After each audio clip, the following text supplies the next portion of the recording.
Hello everyone, आज का जो लेक्चर नंबर 7 केसी सिन्हा एक्सरसाइज नंबर 31.2, यह जो एक्सरसाइज वो क्या है, बहुत ही इम्पोर्टेंट, बहुत से बहुत ज्यादा इम्पोर्टेंट है। इस एक से ही एक्सरसाइज से जैक बोर्ड में जो है एक क्वेश्चन 6 मार्क्स का आता है।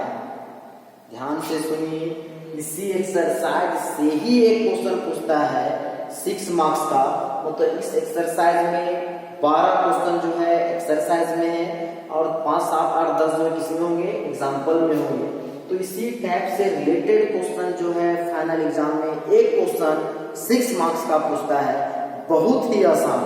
तो उस क्वेश्चन को हम लोग बहुत ही सावधानी से देखेंगे और हम लोग क्या करेंगे कि हम लोग कोशिश करना है कि एग्जाम में इससे एक नंबर भी नहीं कटे। तो क्या है क्वेश्चन, टाइप 1 में solve the following linear programming problems graphically. दिया गया लीनियर प्रोग्रामिंग प्रॉब्लम्स है, उसको ग्राफिकली सॉल्व करना है। पहला क्वेश्चन बोलता है मैक्सिमाइज जेड। मैक्सिमाइज मतलब जेड मतलब क्या है, 4x + y। ये मेरा क्या दिया हुआ है और बताए थे, objective function subject to constant क्या है, x + y <= 50, 3x + y <= 90। ये मेरा क्या दिया हुआ है यहाँ से यहाँ तक, ये दोनों क्या है सब्जेक्ट टू कांस्टेंट। और ये मेरा क्या है नॉन नेगेटिव रिस्ट्रिक्शन, या तो बोलो नॉन नेगेटिव कंडीशन। मतलब x और y दोनों पॉजिटिव, मतलब सॉल्यूशन मेरा कहाँ होगा, फिजिबल रीजन जो भी आएगा वो फर्स्ट क्वाड्रेंट में होगा।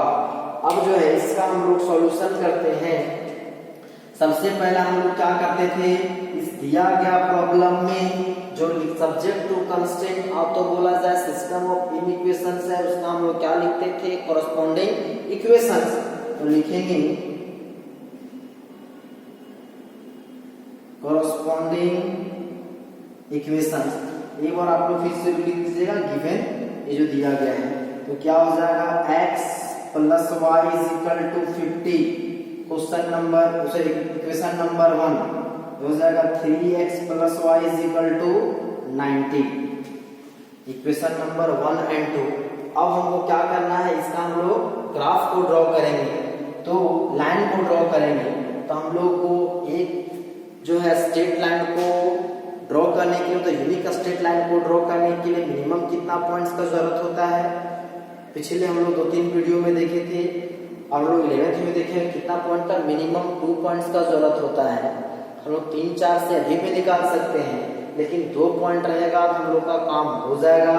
तो हम लोग क्या करेंगे, जो है इक्वेशन नंबर 1 और 2 के लिए दोनों के लिए क्या करेंगे, मिनिमम 2 पॉइंट्स हम लोग कंसीडर करेंगे, उसको एक्स वाई प्लेन पर लोकेट करेंगे।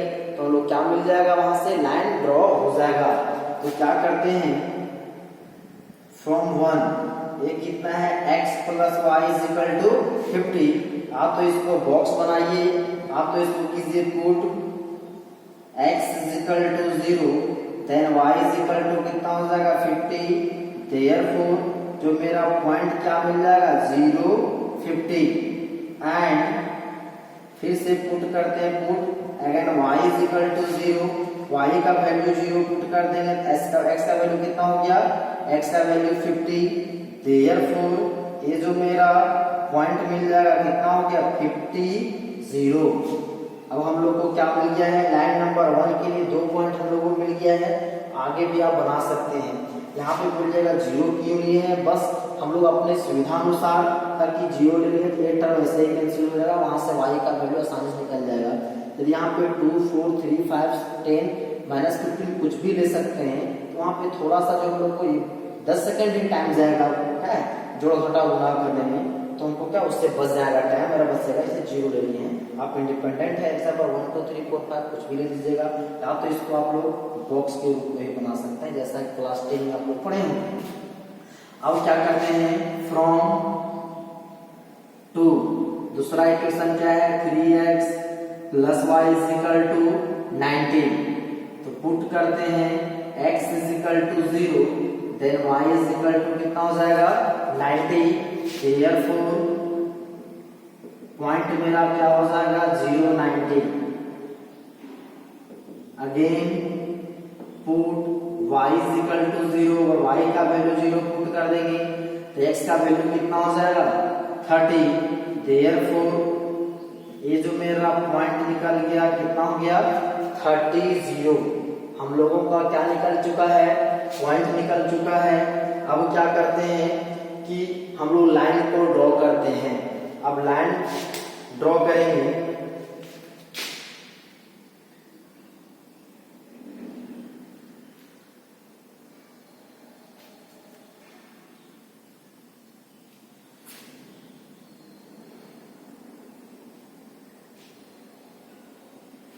इधर x डैश y डैश। अब स्केल हम लोग अपने पे डिपेंड करता है कितना का ले लें, कितना का ले लेते हैं 10 का ले लेते हैं, 10 का ले लेते हैं डिफरेंस। ये हो जाएगा 10। x की तरफ मैक्सिमम वैल्यू कितना है 50 गया है। 10 20 30 40 50 60 70 डाल लेते हैं 10 20 20 30 40 50 60 70 80 90 इधर ले लिए 100। अब इधर क्या हो जाएगा इधर नेगेटिव में नहीं है तो एकक दो दो हम लोग इधर भी कंसीडर कर लेते हैं। -10 -20। अब जो है हम लोग क्या करेंगे पॉइंट को लोकेट करेंगे कितना है 0 50 50 0। 0 50 कहाँ पे है यहाँ पे 0 50 यहाँ पे 50 0। इन दोनों पॉइंट्स को हम लोग क्या करेंगे मिला देंगे। इसको लिख सकते हैं ये मेरा है 0 50। ये कितना है इसका कोऑर्डिनेट 50 0। ये क्या है लाइन नंबर 1। इस लाइन नंबर 1 से लिखिए आप तो इसको पूरा लिख सकते हैं। ये क्या है मेरा x plus y is equal to 50।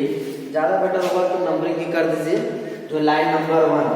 दूसरा जो इक्वेशन आते हैं उसका पॉइंट कितना है 0 90 और फिर क्या है 30 0। तो 0 90 यहाँ पे ये हो गया मेरा 0 90 और ये मेरा कितना है ये है 30 0। अब इन दोनों पॉइंट्स को हम लोग मिला देंगे।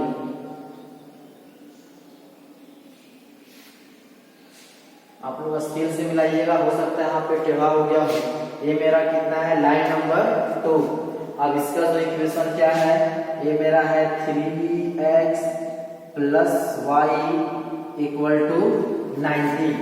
अब हम लोग क्या किए हैं लाइन ड्रॉ कर दिए हैं। अब हम लोग देखिए क्या चीज करेंगे इसका हम लोग जो है रीजन को सेट करेंगे और देखते हैं रीजन को सेट करने के बाद और देखेंगे यदि ये रीजन सेट होगा तो हम लोग फिर क्या निकालेंगे इन दोनों का पॉइंट ऑफ इंटरसेक्शन। देखते हैं पहले फिजिबल रीजन क्या आता है। फिजिबल रीजन होगा यदि ये होगा तो इसके लिए हमको कॉर्नर पॉइंट को क्या करना होगा इसका पॉइंट ऑफ इंटरसेक्शन निकालना होगा। तो पहले हम लोग क्या करते हैं इंटरसेक्शन पॉइंट ही निकाल देते हैं। हाँ तो पहले निकालें हाँ तो बाद में निकालें। क्या करते हैं solving equation number 1 and 2। 1 and 2 को सॉल्व करते हैं क्या करते हैं माइनस कर देते हैं हो जाएगा 1 माइनस 2। ये हो जाएगा x plus y is equal to 50। 3x minus y is equal to 90 plus ना हो जाएगा माइनस माइनस कट गया इधर minus 2x is equal to minus 40। Minus minus will cancel cancel कितना होगा x is equal to 20। x का value कितना आ गया 20। जब x का वैल्यू 20 इसका हम वैल्यू किसमें लिखेंगे एक्सप्रेशन नंबर 1 में लिखेंगे रख देंगे तो हो जाएगा y इज इक्वल टू कितना हो जाएगा therefore y is equal to 30। Therefore point of intersection बोलो आप तो पॉइंट बोलेंगे जो है intersection of line number intersection point of line number 1 and 2 ये कितना है 20 30। मतलब ये जो इसका जो कोऑर्डिनेट हमको मिल गया 20 30 ये मिल चुका है। वह हम लोग क्या करेंगे, पॉइंट को कंसीडर करेंगे कि कोई एक पॉइंट लेंगे और देखेंगे कि उसका जो है क्या आता है, फिजिबल रीजन, आप मतलब जो कॉमन रीजन किधर आता है, और जो पॉइंट लेंगे उसका जो है सेटिस्फाई करता है नहीं करता है, वो आप कॉपी पे मेंशन कीजिएगा तो भी सही, नहीं कीजिएगा तो भी सही, वो आप पे डिपेंड करता है। यदि क्या करते हैं, ये दोनों लाइन किससे ओरिजिन से पास नहीं किया है तो कंसीडर क्या करते हैं, पॉइंट 0 0 क्या करते हैं, consider a point 0 0 put it on given in equations, जो है इक्वेशन दिया गया इन इक्वेशंस में पुट करते हैं। अब क्या है, पुट करते हैं तो इक्वेशन नंबर 1 का जो करस्पॉन्डिंग इन इक्वेशन था उसमें क्या है, इक्वेशन 1 का करस्पॉन्डिंग इन इक्वेशन क्या है, x + y ≤ 50, तो हो जाएगा 0 + 0 <= 50, तो 0 <= 50, ये मेरा क्या है स्टेटमेंट, ट्रू की फॉल्स, ये मेरा क्या आ गया ट्रू, और 0 से 50 क्या होता है, बड़ा होता है। यदि हम लोग इक्वेशन नंबर 2 का जो करस्पॉन्डिंग इन इक्वेशन है उसमें 0 0 पुट करें, 3 × 0 0 + 0 <= 90, 0 <= 90, ये मेरा क्या है, ये मेरा क्या हो गया ट्रू, 0 से 90 क्या होता है, बड़ा होता है। अब जो है इसको आप कॉपी पे मेंशन कर भी सकते हैं, बताएं आप तो नहीं भी कर सकते हैं, आप इसको रफ में भी करके आप यहाँ पे क्या रीजन को सेट कर सकते हैं। देखिए लाइन नंबर 1 के लिए ये जो ओरिजिन को लिए उसको क्या किया, सेटिस्फाई किया, इसका मतलब उसका जो शेडेड रीजन की सर किधर होगा, उसी पॉइंट मतलब 0 0 ओरिजिन के तरफ ही होगा। तो लाइन नंबर 1 ये है, इसके लिए ओरिजिन इस साइड है, ओरिजिन इधर है, ए इधर, ए इधर, यहाँ तक तो कोई कंफ्यूजन तो नहीं होना चाहिए। लाइन नंबर 2 के लिए देखिए पॉइंट 0 0 लिए क्या किया, सेटिस्फाई किया, इसका मतलब लाइन नंबर 2 के लिए भी जो शेडेड रीजन किधर होगा, ओरिजिन के तरफ होगा, तो इसको हम लोग क्या करेंगे, इधर लिए, इधर लिए, इधर, इधर। अब क्या करिए, अब देखना है कि इन दोनों का जो है कॉमन रीजन मेरा क्या आ रहा है, दोनों का कॉमन। देखिए यदि इस रीजन की बात करेंगे कि हम लोग यदि ये मेरा सॉल्यूशन में आएगा, कॉमन रीजन होगा कि नहीं होगा, देखिए लाइन नंबर 1 के लिए इधर का पोर्शन देखिए यहाँ से यहाँ तक, लाइन नंबर 1 के लिए जो इधर तो आ रहा है लेकिन लाइन नंबर 2 इधर नहीं जा रहा है, मतलब दोनों का कॉमन नहीं होगा, मतलब ये कैंसल, ये भी कैंसल, कॉमन नहीं। अब चलिए इस रीजन की बात करते हैं। देखिए ये रीजन में लाइन नंबर 2 क्या है का एरो इसी तरफ है, लेकिन लाइन नंबर 1 ऊपर की तरफ नहीं है, मतलब कॉमन ये भी नहीं आ रहा है, ये कैंसल तो ये भी कैंसल। अब इस रीजन की बात करें, देखिए लाइन नंबर 1 भी इधर आ रहा है, लाइन 2 भी इधर आ रहा है, कोई भी एरो उधर नहीं जा रहा, दोनों का एरो कॉमन उधर नहीं जा रहा है। अब जो है लेते हैं हम लोग इस रीजन की तरफ, ये रीजन बस गया है।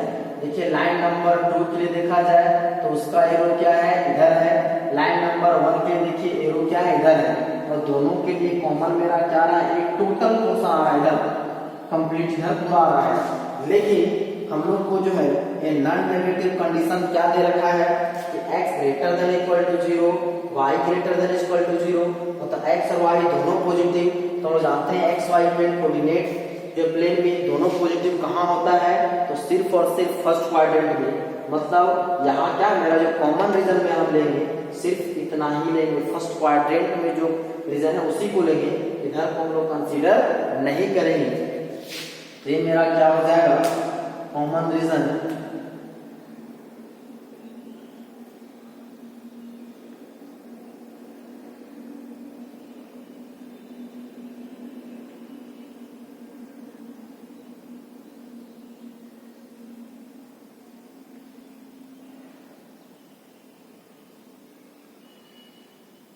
एक कॉमन रीजन मिल गया है। अब देखिए एक कॉमन रीजन क्या है, ये मेरा बॉन्डेड किया अनबॉन्डेड, ये मेरा बॉन्डेड आया है, और ये मेरा क्या होगा तो कन्वेक्स रीजन होगा, क्योंकि इसके बीच में कहीं भी 2 पॉइंट नहीं है, उसको मिलाएंगे तो क्या होगा, उसका लाइन सेगमेंट उसी में होगा, मतलब हमेशा जो रीजन क्या होगा तो सॉल्यूशन रीजन क्या होगा, कन्वेक्स होगा।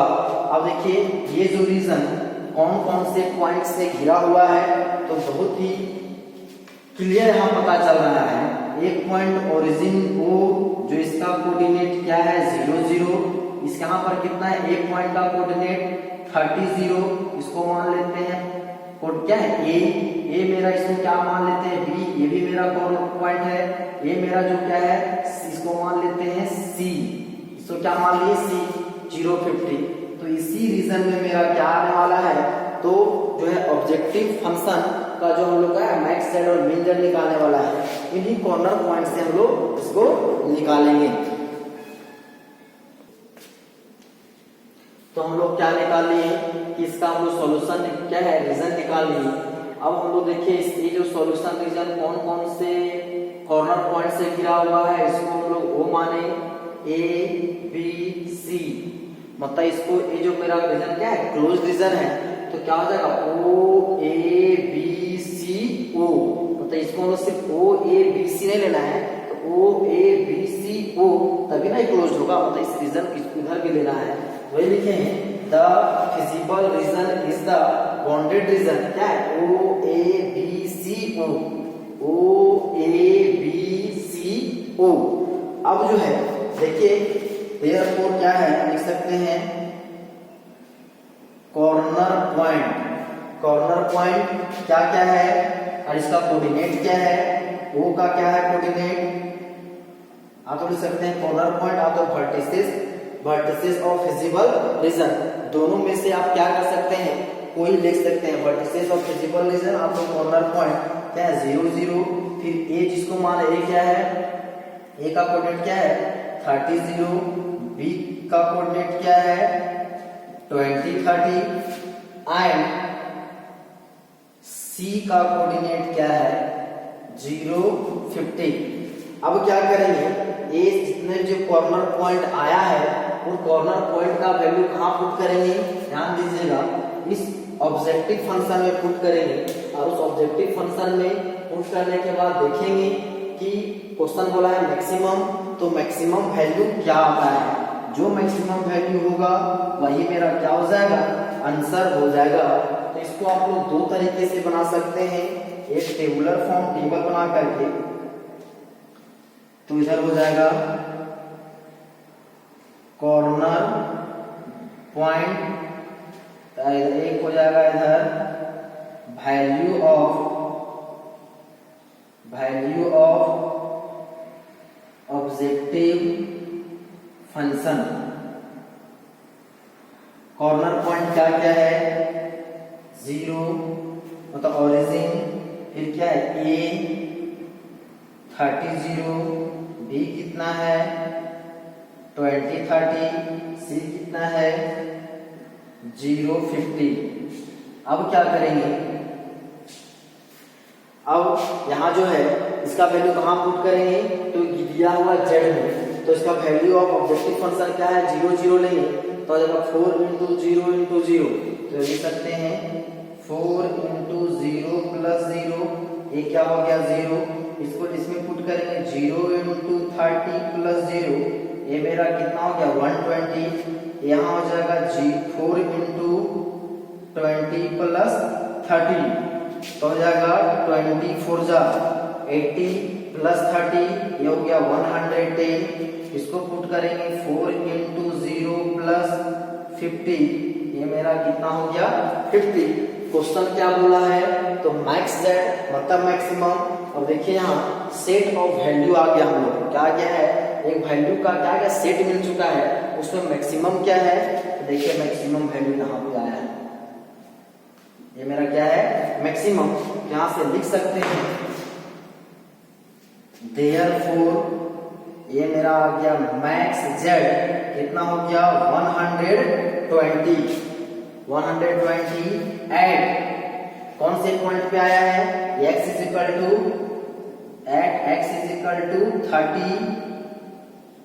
एंड y = 0, ऐसा लिखिए। आप तो लिख सकते हैं max z = 120 at point A 30 0, आप इंडिपेंडेंट है, x = 30 y = 0, आप तो इसको लिख सकते हैं कि max z = 120 at point A 30, ये मेरा क्या हो जाएगा कंप्लीट आंसर। ये मेरा क्या हो जाएगा आंसर। हम लोग को यहाँ तक यदि सॉल्व करेंगे तो आपको टोटल कितना मार्क्स मिलेगा 6 मार्क्स, उसमें 1 नंबर भी नहीं कटने वाला है, बहुत ही आसान है। दूसरा जो है यही बोले कि इसको आप टेबुलर फॉर्म में बना सकते हैं। यदि आपको टेबल बनाने का मर्जी नहीं है तो आप टेबल नहीं भी बना सकते हैं। टेबल यदि नहीं बनाइएगा तो भी काम हो जाएगा। तो उसमें क्या करना है, कैसे बनाना है, तो लिखेंगे कि given z is equal to कितना है 4x प्लस वाई, तो किस पे निकालेंगे एट कौन सा ओरिजिन पे 0 0, तो क्या हो जाएगा z is equal to 4 into 0 plus 0 is equal to 0, फिर एट a 30 0, तो z है 4 into 30 plus 0 is equal to 120, at b 20 30, z is equal to 4 into 20 plus 30 110, add c ये कितना है 0 50, तो हो जाएगा z is equal to 4 into 0 plus 50 is equal to 50। आप देख सकते हैं कि इसमें z का सबसे बड़ा वैल्यू क्या है, तो 120 है। यहाँ से लिख सकते हैं यहाँ पे कि max z is equal to 120 at x is equal to कितना 30, y is equal to 0, या तो लिख सकते हैं कि max z is equal to 120 at point a 30, ये मेरा क्या हो जाएगा कंप्लीट आंसर। मतलब आज हम लोगों ने इस क्वेश्चन में देखा कि दिया गया जो लिनियर प्रोग्रामिंग प्रॉब्लम को हम लोग ग्राफिकली कैसे सॉल्व करेंगे, कैसे हम लोग उसका फिजिबल रीजन निकालेंगे, कैसे उसका हम लोग ऑप्टिमम वैल्यू मतलब उसका जो मैक्सिमम वैल्यू आ तो मिनिमम वैल्यू फाइंड करेंगे। इसी क्वेश्चन में बोलता कि मीन जेड क्या है, मीन जेड तो हमारा कॉर्नर मीन जेड क्या होता है, यहाँ पे 0 है, 0 यहाँ पे क्या होता है मीन जेड सबसे छोटा वैल्यू क्या है 0, मतलब क्या होता है वहां वैल्यू उसका 0 हो जाता। तो आज के लिए इतना ही, धन्यवाद।